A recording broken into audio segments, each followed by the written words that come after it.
Hello everyone, अस्सलाम वालेकुम। उम्मीद है आप सब लोग खैरियत से होंगे। अच्छा, आज की वीडियो में हम बात करेंगे कि कैसे आप पहली अपनी जो फ्रीलांस गिग है वो उसको सिक्योर कर सकते हैं, या फर्स्ट टाइम आपको कैसे काम मिल सकता है फ्रीलांसिंग का डिफरेंट प्लेटफॉर्म्स के ऊपर। इसमें मैं डिफरेंट पॉइंट्स डिस्कस करूँगा, लेकिन उसमें जो सबसे अहम पॉइंट जो है वो लास्ट पे होगा। वो किसी भी टेक्निकलिटी से मुतलिक नहीं है, लेकिन वो आपके अपने जो है वो प्रोफेशनल या अपने जो बिहेवियर पे है उस पर डिपेंड करता है। तो लास्ट तक देखिएगा इसको, ताकि आपको जो है वो मज़ीद उसके मुतलिक जो है इस चीज़ के बारे में फ़ायदा हो सके। और मैं क्यों इसके ऊपर बात कर रहा हूँ, क्योंकि मैंने भी अपनी एजुकेशन के बाद फ्रीलांस डेटा साइंटिस्ट के तौर पर काम स्टार्ट किया था। और फिर मैंने उसमें काफ़ी अल्हम्दुलिल्लाह काफ़ी सक्सेस मुझे मिली। और सक्सेस के होते हुए स्लो स्लो उसमें मेरी अपनी डेवलपमेंट, प्रोफेशनल डेवलपमेंट जो थी, अपनी एजुकेशनल नॉलेज डेवलपमेंट, वो भी बहुत ज़्यादा थी। तो मैंने उसमें बहुत ज़्यादा कुछ सीखा, और मेरे ख्याल में I am in good position कि मैं इस चीज़ के ऊपर काम कर सकूं। आज से 3 या 4 साल पहले मैंने एक दो शायद वीडियोस भी बनाई थी फ्रीलांसिंग के ऊपर। तो अगर आपको मौका मिले तो मेरे चैनल पे वो जो ओल्ड वीडियोस हैं उसको भी जाकर चेक कीजिएगा। उस वक्त मैं फ्रीलांसिंग ही करता था। So stay tune and you will learn के how to get your first freelance job. तो इसमें हम स्टेप बाय स्टेप उस चीज़ के ऊपर बात करेंगे। अब फ्रीलांसिंग के लिए अगर आप स्टूडेंट हैं या भी फ्रेश ग्रेजुएट हैं तो उसमें आपको ये समझना चाहिए कि आपको बहुत ज़्यादा एक्सपर्ट होने की ज़रूरत नहीं है इस फील्ड में अभी तक, किसी भी चीज़ में। अगर आप लेट्स सपोज के डेटा एनालिस्ट हैं, डेटा साइंटिस्ट हैं या ग्राफिक डिज़ाइनर हैं, तो आपको महान या बहुत ज़्यादा प्रो लेवल पे होने की ज़रूरत नहीं है।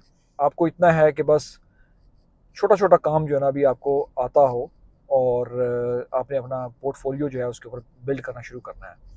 उसमें आपके अपने जो पर्सनल प्रोजेक्ट्स हैं वो लाजमी होने चाहिए, किसी का प्रोजेक्ट जो है वो नहीं होना चाहिए। अब आप जब अपने प्रोजेक्ट्स खुद से करेंगे और उनको शो करेंगे तो उसमें क्लाइंट को जो है वो जो चीज़ समझ आएगी वो ये है कि आप किस लेवल का काम कर सकते हैं। आप जिस मर्जी लेवल पे हैं मज़ीद उस स्किल को इम्प्रूव कीजिए, और लेकिन साथ साथ अपना जो सबसे पहले है वो अपना एक छोटा सा पोर्टफोलियो बिल्ड कीजिए। अगर आप प्रो लेवल पे हैं तो फिर तो आपका जो पोर्टफोलियो है वो बहुत अच्छा होना चाहिए। लेकिन अगर अभी आप अपने कैरियर के स्टार्ट में हैं तो आपको पोर्टफोलियो जो है वो सिंपल सिंपल प्रोजेक्ट्स जो हैं वो होने चाहिए।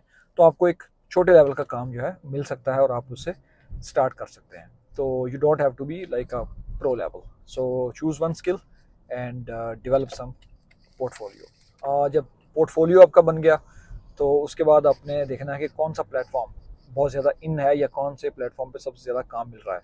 मैंने फाइवर पे काम स्टार्ट किया था, उसके बाद अपवर्क पे मूव हुआ, और उसके बाद एक दो वेबसाइट्स पे और प्रोफाइल बनाए, जबकि उन पे काम ही नहीं आया। तो मेरा जो एक्सपीरियंस है वो यही है कि आप मिनिमम मैक्सिमम एक या दो के ऊपर प्रोफाइल बनाएं। ज़्यादा वेबसाइट्स के ऊपर प्रोफाइल बनाने की ज़रूरत ही नहीं है, क्योंकि ना तो आप इतनी जगह पे कंटिन्यूसली ऑनलाइन रह सकते हैं। आपकी प्रेजेंस जो है ना वो सस्टेनेबल होनी चाहिए, और काम भी आपको इसी तरह ही आता है। लेकिन अगर आपने 4 से 5 प्लेटफॉर्म पे अपना अकाउंट बनाया हुआ है तो आपको वहाँ पे हर वक्त मौजूद रहना ये टफ हो सकता है। और इसलिए मैं तो आपसे यही रिकमेंड करूँगा कि आप अभी स्टार्ट में जो है वो जस्ट एक प्लेटफॉर्म से स्टार्ट करें, चाहे वो फाइवर है या अपवर्क, तो उसको एक को पकड़ें और उस पर काम स्टार्ट करें। दूसरा, क्लाइंट लेके आने के लिए आपको रीसेंट टाइम्स में मैंने जो देखा है कि अगर आपको संजीदा और हाई पेइंग क्लाइंट्स चाहिए तो उसके लिए फिर आपको लिंक्डइन पे भी आना पड़ेगा। लिंक्डइन पे कैसे आना है, उस पर कैसे एक अच्छा प्रोफाइल बनाना है, उसके ऊपर मैं एक वीडियो ऑलरेडी बना चुका हूँ, तो उसको जाके चेक कीजिए। क्योंकि लिंक्डइन पे एटलीस्ट आपको रियल पीपल मिल जाएंगे, और आपको पता चल जाएगा कि जो आपका कस्टमर है या जो आपका क्लाइंट है वो किस लेवल का है और किस हद तक वो आपको पे कर सकता है। लिंक्डइन एक अच्छा प्लेटफॉर्म है कि आप अपना काम जो है, अपना पोर्टफोलियो वहाँ पे बना सकते हैं और अपना काम जो शेयर कर सकते हैं प्रोफेशनल। और अगर आपका काम वाकई अच्छा है तो definitely people will reach you out, no matter कि वो फर्स्ट वर्ल्ड कंट्री से आपको रीच आउट करें या थर्ड वर्ल्ड कंट्री से, लेकिन they will reach you out. अब मैं, अगर आप मुझे लिंक्डइन पे फॉलो करते हैं या मेरा प्रोफाइल देखें, मेरा हॉबी है डेटा विजुअलाइजेशन का। मैं अपने काम के मुतालिक विजुअल नहीं करता, लेकिन मैं इधर उधर remote sensing, GIS based mapping जो है वो करता हूँ। अब यकीन करें, इतने मुझे मैसेज आते हैं कोलैबोरेशंस के, सीखने के। लोग कहते हैं कि जी हम हमें एज ए स्टूडेंट आप सिखा दें, हम आपको पे करने के लिए तैयार हैं। अब मेरा चूँकि वो अब मेरे पास इतना टाइम नहीं है और ना मैं इन चीज़ों को मैनेज कर सकता हूँ, लेकिन एक हिंट आपको दे रहा हूँ कि जितना काम अच्छा आप शेयर करेंगे लिंक्डइन के ऊपर, या ट्विटर भी हो सकता है। ट्विटर पहले मैं लोगों को रिकमेंड करता था, लेकिन अब नहीं करता क्योंकि वो बहुत ज़्यादा पॉलिटिसाइज हो गया। लेकिन still you can use, you are free to go. तो आप अपना प्रोफेशनल पोर्टफोलियो जो है वो दोनों पे, लिंक्डइन पे और ट्विटर पे बिल्ड कर सकते हैं। और साथ में आप जो फ्रीलांसिंग वेबसाइट्स हैं उनके ऊपर अपनी प्रेजेंस जो है उसको सस्टेन कीजिए, उसको मेंटेन कीजिए, तो इंशाल्लाह आपको जो है वो काम डेफिनेटली मिलेगा। तीसरी चीज़ वो ये है कि आप लर्न करें कि how to write a good proposal, कि आप जो प्रपोजल लिख रहे हैं वो बहुत ही इफ़ेक्टिव होना चाहिए, पर्सनलाइज्ड होना चाहिए। आप प्रपोजल लिखें तो पहले, सबसे पहले जो क्लाइंट की जो प्रॉब्लम है उसको अंडरस्टैंड कीजिए, और फिर उसके बारे में बताइए कि आप कैसे उसको अप्रोच कर सकते हैं। आपने सिर्फ उसमें यही नहीं बताना कि आप ये कर सकते हैं, ये कर सकते हैं, ये भी कर सकते हैं, नहीं, क्योंकि this is not about you, this is about the work. तो जब आप उसको इवेल्युएट करेंगे, उसको खंगालेंगे और उसको बताएंगे कि आपका लाहेअमल क्या होगा, कि if you take this project then how you will try to solve it. उसमें 2 डायमेंशन हैं, 3 डायमेंशन हैं, तो डिफरेंट तरीक़ों से आप उसको बता सकते हैं। देन जो इम्प्रेशन पड़ेगा क्लाइंट के ऊपर वो बहुत ज़बरदस्त पड़ेगा। उसको पता चल जाएगा कि आप एक एक्सपर्ट आदमी हैं, इसलिए आप डायरेक्ट मुद्दे की बात पे आ रहे हैं, कमिंग टू बिजनेस, और you are not beating around the bush. ये इंग्लिश का मुहावरा है। तो प्रपोजल बनाना सीखें। मुझे जो सक्सेस मिली उसमें एक फैक्टर ये भी था, क्योंकि मैं ऑलरेडी अमेरिका से पढ़ चुका था, ऑल्दो आई स्टार्टेड फ्रीलांसिंग इन पाकिस्तान, लेकिन मेरी जो कम्युनिकेशन थी, प्रपोजल चाहे वो ऑनलाइन उनके साथ मीटिंग होती थी क्लाइंट्स के साथ, मैं उसमें घबराता नहीं था। इंग्लिश मेरे लिए कोई मसला नहीं था, लिखना, बोलना, पढ़ना। तो that was a success factor. अब हमारे यहाँ जो बच्चे हैं वो, अब उनके पास कम्युनिकेशन स्किल्स इतने स्ट्रांग नहीं होते, और वो चाहते हैं कि हमें अमेरिका से क्लाइंट मिल जाए, ऑस्ट्रेलिया से, कनाडा से। तो उसमें थोड़ी सी दिक्कत हो सकती है कि अगर आप फ्लुएंट नहीं हैं इन चीज़ों में, तो ये कोई ऐसी चीज़ नहीं, आप कम्युनिकेशन अपनी इम्प्रूव कर सकते हैं, आपको अपने ऊपर काम कर सकते हैं। तो इनसे ये चीज़ें इम्प्रूव हो सकती हैं। तो लिहाजा स्टार्ट लर्निंग के how to write a good proposal, and how to मतलब present your ideas in a short, clear and focused, and focusing on the clients need कि उसकी क्या ज़रूरत है। फिर स्मॉल गिग्स के साथ स्टार्ट कीजिए। Start with small gigs. अभी स्टार्ट में अगर आप बिल्कुल ज़ीरो से स्टार्ट कर रहे हैं तो आपको अभी पैसे के पीछे नहीं भागना चाहिए, क्योंकि लोग हमेशा कोशिश करते हैं कि हमें जल्दी से डॉलर जो है वो मिलना शुरू हो जाए, बहुत ज़्यादा नहीं, ऐसा नहीं।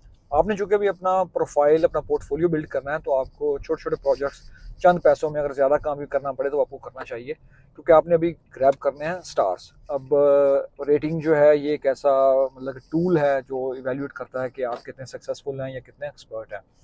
तो स्टार्ट में आपका एम होना चाहिए कि आपने अभी अपना पोर्टफोलियो बिल्ड करना है, चाहे आपको कम पैसों में भी काम करना पड़े।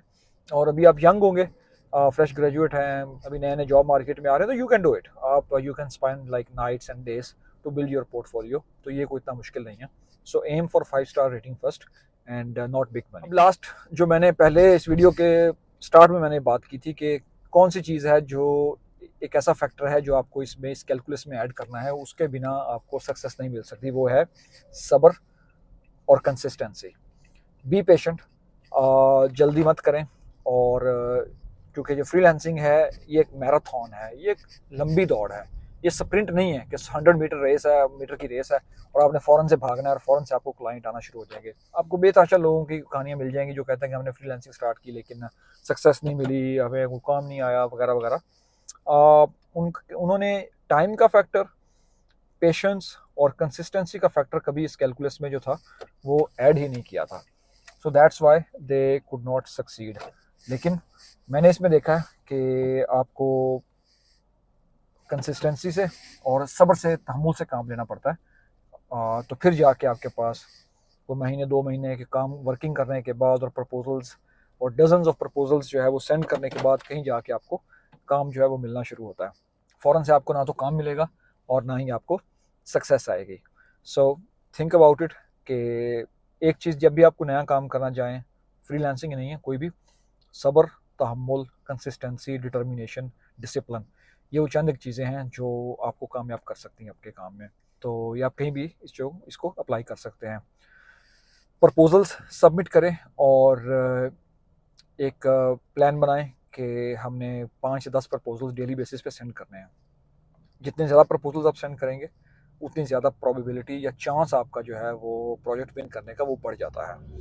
अपनी ज़िंदगी में थोड़ा सा स्टेटिस्टिक्स, प्रोबेबिलिटी और इन एलिमेंट्स को भी लेके आएँ और एम्पिरिकली चीज़ों को लेके चलें तो आप बहुत ज़्यादा फ़ायदे में रहेंगे। क्योंकि बड़े-बड़े जो सीईओज़ हैं, बड़े-बड़े लोग जो हैं, वो डेटा और इस तरह के जो डेटा ड्रिवन इनसाइट्स हैं, उनके ऊपर काम करते हैं। कंटिन्यूअसली कंसिस्टेंसी, प्रपोज़ल सबमिट करें और जो जितनी बातें मैंने की हैं, उनके ऊपर गौर करें, तो इंशाल्लाह you will get your first freelancing project. और स्टार्ट में पैसे के पीछे मत भागें, स्टार्ट में अपनी क्वालिटी को इम्प्रूव करें और साथ-साथ फिर अपनी क्वांटिटी बढ़ाएँ। जब क्वालिटी, क्वांटिटी दोनों अच्छी चलेंगी, तो फिर आपके पास डॉलर्स भी आएँगे और you will make good amount of money. So that was all for today. Stay tuned and for the more next videos और सी यू नेक्स्ट टाइम।